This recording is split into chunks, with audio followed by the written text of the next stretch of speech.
ડભોઈ તાલુકાના વઢવાણા ગામે પીવાના પાણીની લાઇનમાં ભંગાણ। ડભોઈ તાલુકાના પંથકમાં હાલ ગરમીનો પારો ખૂબ વધ્યો છે। ડગલેને પગલે લોકોને પીવાના પાણીનો સોસ પડી રહ્યો હોય તેવામાં તાલુકાના વઢવાણા ગામે પીવાના પાણીની લાઇનમાં જ ભંગાણ સર્જાયું છે। તેવામાં પાણી પુરવઠા વિભાગ અને સ્થાનિક પ્રશાસન ઉપર સવાલ ઊભા થયા છે। ડભોઈ સહિત સમગ્ર રાજ્યમાં હાલ આકરા તાપનો અનુભવ જનતા કરી રહી છે।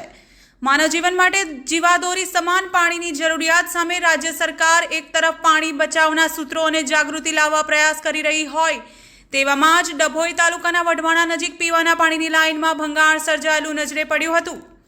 સમગ્ર મામલે હાલ ગરમીના માહોલમાં આમ પાણીનો દુર્વ્યય કેટલો યોગ્ય છે તે સવાલ ઊભો થયો છે। હજારો લીટર પાણી આમ જ વહી જતું હોય છે તો ત્યારે બીજી તરફ પૂરતું પાણી પણ ગ્રામજનો સુધી પહોંચતું ના હોય ત્યારે પાણી પુરવઠા વિભાગની ગંભીર બેદરકારી સામે આવી છે। તંત્ર દ્વારા આ ભંગાણ તાત્કાલિક ધોરણે રિપેર કરવામાં આવે તેવી વ્યાપક માંગ ઉઠવા પામી છે। નવપ્રવાહ ગુજરાત ન્યૂઝ ડભોઈ।